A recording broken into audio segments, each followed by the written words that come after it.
All right, we're going to continue on with our look at energetics, the HL stuff, by looking at lesson 9, which is the introduction to entropy. All right, here are your understandings and a little bit of guidance to help you out. And then here are the applications and skills. Remember, these are the things you should be able to do as a result of this lesson. So, spontaneous changes. What do we mean when we say a chemical or a physical change is spontaneous? Okay, I want you just to think about what that word means.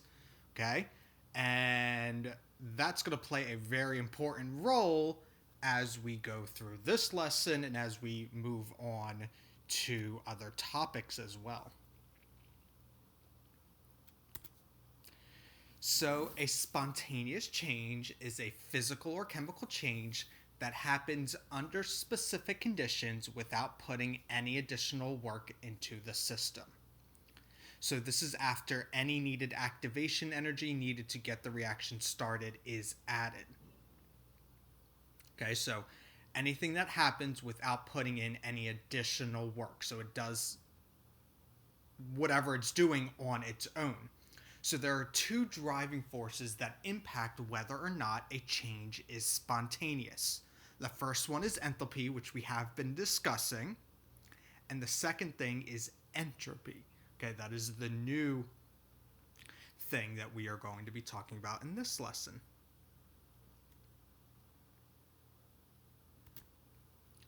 So entropy is given by the letter S, and it refers to the distribution of available energy among the particles.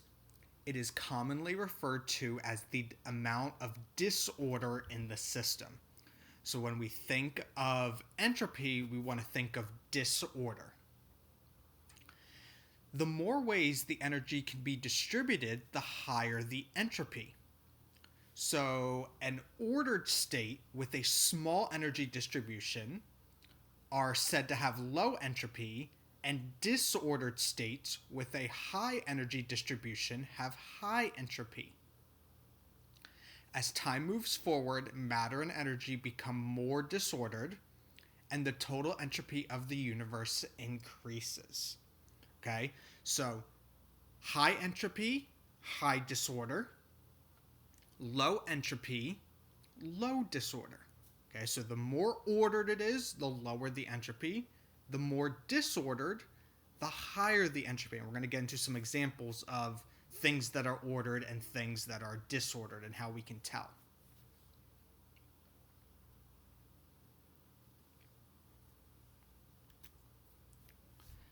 So here's one example. Let's say that we have a container and all the gas particles are concentrated in a small volume.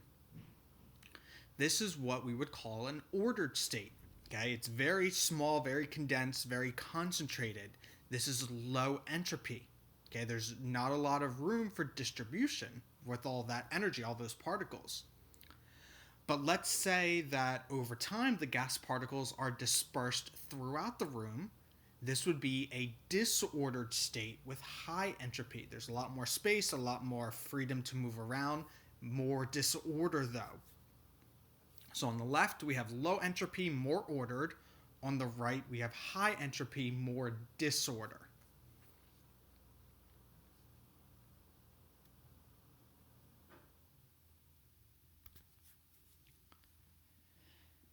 So you may have learned or heard of the law of thermodynamics. In fact, there are a couple of them.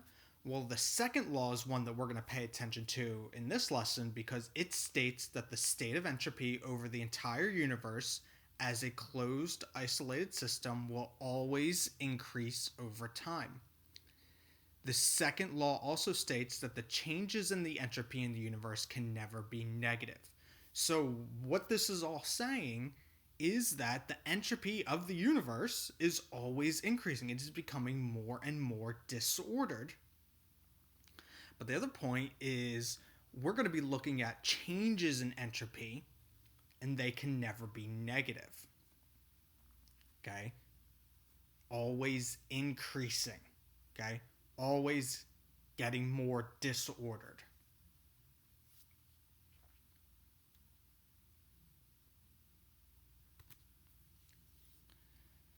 So one of the ways you're going to be talking about entropy is in terms of states of matter. So gases, liquids, and solids. Gases have the most entropy, solids have the least amount of entropy. Gases are more disordered, solids, because of their whole crystal lattice structure, are more ordered. We can then talk about what if we convert a solid to a liquid to a gas or vice versa? Well, that would be our delta S, or the change in entropy. So if the delta S is negative, the entropy is decreasing. If the delta S is positive, entropy is increasing. So here are some states of matter being converted from one to the other, and we'll just look at a couple of them. So for example, if we go from a solid to a liquid or a gas, those are going from more ordered substances to more disordered. So the delta S is positive. It's increasing in its disorder. So it's increasing in entropy. On the other hand, if you go from a gas to a liquid or to a solid at the bottom, those are going from more disordered to more ordered, and that would be a decrease in entropy.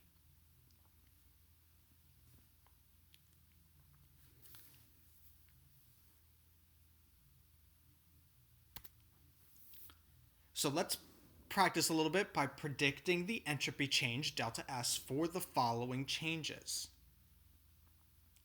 Okay, you should try and look at the equations that are given, make a prediction, and then we'll go through all of the answers. So in letter A, we have liquid bromine going to gaseous bromine. Okay, so we're going from a liquid to a gas. Okay, that would mean that we're getting more disordered, which means the change in entropy is going to be positive. Okay, more disordered would be a positive delta S, or change in entropy. In letter B, all right, we have copper and oxygen gas combining to make copper 2 oxide. Okay, we're going from a solid and a gas to something that is just solid. So that is getting more ordered, which would be a negative delta S. Okay, the disorder has gone down, so that is negative. In letter C, we have a silver ion and a bromide ion coming together to make a solid ionic compound of silver bromide. All right, very similar to the previous one, we have ions, which are more disordered, combining to get an ionic compound, which is more ordered. That is also a negative change in entropy. In letter D, we have hydrogen gas and chlorine gas coming together to make hydrogen chloride gas. Okay, so we are starting with a gas and we're ending with a gas. And one thing I want you to note for this problem is to look at the number of moles of the gas. We're starting with 1 mole of hydrogen and 1 mole of chlorine. So there's 2 to begin, and we're ending with 2. So because the states aren't changing and we have the same number of moles, the change is approximately 0. All right, let's look at letter E. We're going to combust some methane to get carbon dioxide and water. So we're starting with gaseous substances and we're ending with a gas and a liquid. Okay, so the fact that we have that liquid, which is more ordered, that's a negative delta S. We have a negative change in entropy. And finally, in letter F, We have a copper ion reacting with a zinc, and that makes a solid solid copper atom with an aqueous zinc ion. So here we have an aqueous and a solid on both sides. We have one of everything. That's an approximate change of 0. So there's not much change in entropy for letter F.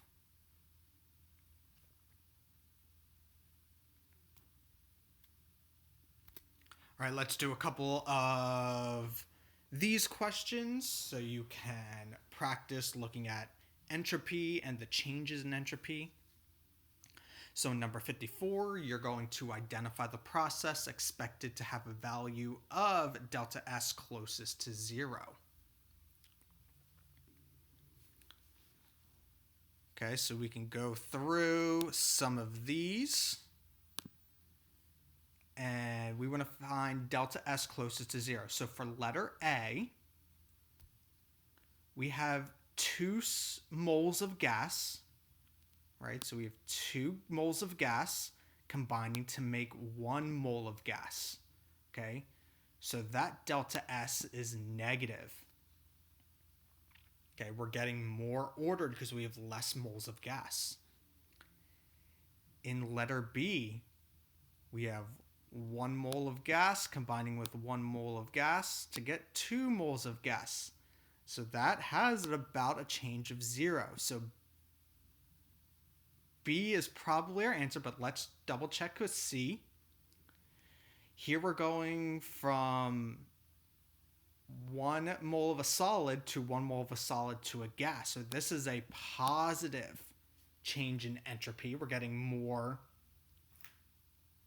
disordered.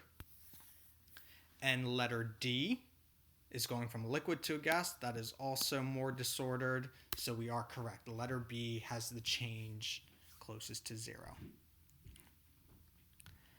Okay, number 55, identify the processes which have an associated increase in entropy. Okay, well, in 1, we're going from gas to a liquid. Okay, that is most definitely getting more ordered, which is a decrease. Okay, so 1 is out. In number 2, we're going from a gaseous bromine molecule to 2 gaseous bromine atoms. So we're starting with 1 mole of gas, ending with 2. That is an increase, so 2 is good. And in number 3, we have a solid ionic compound breaking into its aqueous ions. So we are going from something that is ordered to something that is not ordered or disordered. That is an increase. So that should mean letter C. Both number 2 and 3 have an increase in entropy.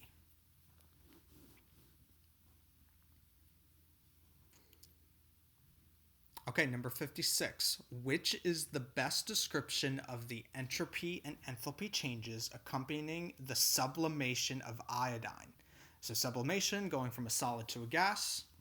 Okay, let's start with enthalpy because that's the one we're most familiar with. So to go from a solid to a gas, you have to add the heat. Okay, you have to add that heat. And if you add heat, that would mean delta H is positive. So that means B and D are out. But now we have to look at our entropy. Okay, so entropy, we're going from solid to gas, so something that is ordered to something that is disordered. That would mean entropy is positive, and that would mean letter A is your answer.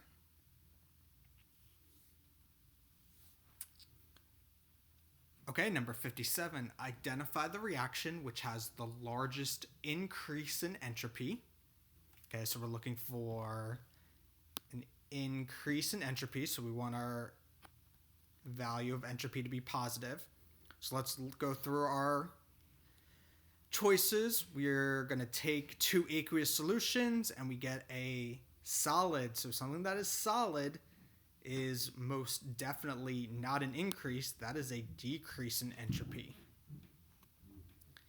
In letter B, we've seen this before where we have 2 moles of gas to begin with and ending with 2 moles of gas. That is a change in entropy of 0. In letter C, we are starting with 2 moles of gas and we're ending with 1 mole of gas. That is more ordered. That is negative. By process of elimination, we should have our answer, but let's double check. If we add a piece of solid magnesium to sulfuric acid, we would get aqueous magnesium sulfate and some hydrogen gas. So we have this gas here. That is more disordered. So a positive change in entropy. Letter D is our answer. Finally, number 58, we want to predict the entropy change, delta S, for the following reactions. So if we combine nitrogen gas and 3 moles of hydrogen gas to make 2 moles of ammonia, okay, we're going from 4 moles of gas to 2 moles of gas. Okay, we're getting more ordered. That is a negative delta S. In letter B, we have some solid and a gas going to solid and a gas. We have 4 moles of gas and 4 moles of gas, so that's not changing. But then we have 3 moles of solid going to 1 mole of a solid.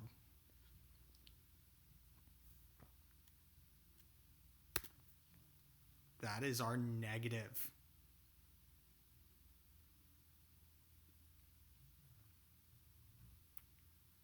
And finally, in letter C, let's take some barium hydroxide. And it is solid. Combine it with ammonium thiocyanate, which is also solid. And we're going to get some aqueous solutions in liquid. So we have solid turning into aqueous, and liquid. So those are going from ordered to more disordered. That is positive.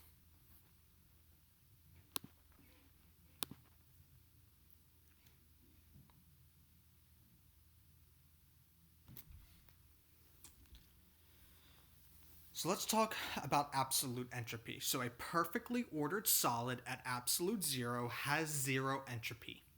All other states, which are more disordered, have positive entropy values. The absolute entropy of different substances can be calculated as opposed to absolute enthalpy, which cannot. As entropy depends on the temperature and pressure, tabulated entropy values refer to standard conditions and are represented as S naught. Okay? So this equation here is not one you have to remember, but this is showing how the entropy values for every substance can be calculated. So that's the big thing I want you to take away. Don't worry about the equation. Just know that when we had the enthalpy of a atom in its standard state, it was 0. For entropy,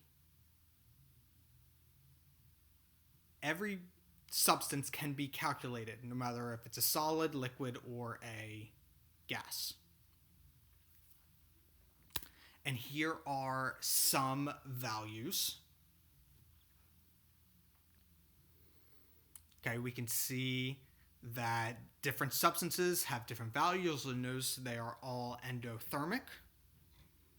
Okay, we have, for example, carbon, which is graphite in its standard state, has a slightly positive value, but we have gases that tend to have higher entropy values, right? More disordered. Okay, these values can be found in your data booklet as well. Now, how do we actually use them? So, knowing the entropy value of a substance is great and all, but we're concerned with the entropy change. So the entropy change of the system during a reaction can be calculated from the differences between the total entropy of the products and the total entropy of the reactants. So this is the equation that you want to learn. It should be very familiar to you. In order to calculate the change in entropy of a reaction, you take the sum of the products minus the sum of the reactants. Okay, so this is very familiar to you with the enthalpy change of formation. But in this case, we're going to use entropy values to calculate the entropy change. So let's go ahead and practice one. Let's calculate the entropy change for the hydrogenation of ethene. Okay, so there's the equation for you. You want to use the entropy values given in section 12 in the IB data booklet and the table from the previous couple of slides. Okay, so in order to calculate the change in entropy, we need to find the value for every substance and do sum of the products minus sum of the reactants. So from the table or the data booklet, you get your values, and you will do sum of the products minus sum of the reactants. One thing to note is that the unit for entropy is joules per Kelvin per mole. Okay, joules per Kelvin per mole. So when we do this, we would get a final answer of negative 121 joules per Kelvin per mole. And one thing I want you to consider is, does this answer make sense? Well, we're starting with 2 moles of a gas and ending with 1 mole of a gas. That means we're going from more disordered to more ordered, so we should get a negative delta S as our final answer.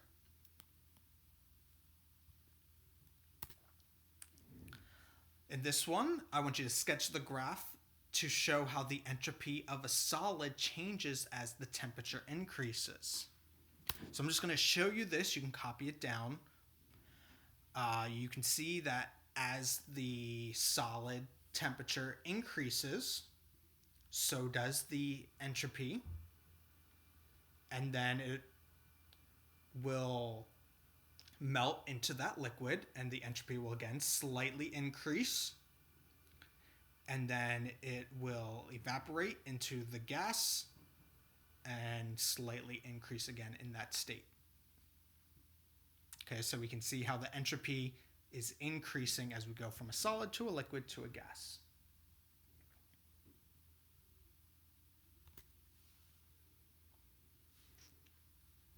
Okay, let's finish up with some calculations. For number 60, let's calculate the entropy change, delta S, for the Haber process shown below. Okay, so we have nitrogen and hydrogen adding together to make ammonia. Okay, you have to use the values either from the table or the data booklet.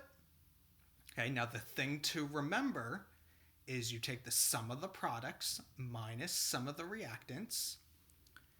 And the really important thing to note is the coefficients matter.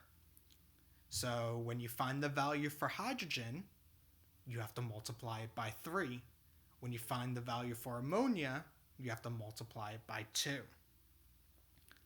Finally, our answer should be negative because we're going from 4 moles of gas in our reactants to 2 moles of gas in our product. When we do all of the math, you can see how we multiply our values by the coefficients, sum of the products minus sum of the reactants, and you get a value of negative 198 joules per Kelvin per mole. And finally, number 61, calculate the standard entropy change associated with the formation of methane from its elements. Okay, so write out the equation to get CH4 from its elements. Remember, they have to be in their standard state. Find the values for those. Sum of the products minus sum of the reactants. So we have carbon, which is graphite in its standard state, plus 2 moles of hydrogen gas, get us 1 mole of methane. Remember, enthalpy of formation, right, means we're going to make 1 mole of our product, whatever we want. So we find our values for entropy. We do products minus reactants, and we get negative 82 joules per Kelvin per mole.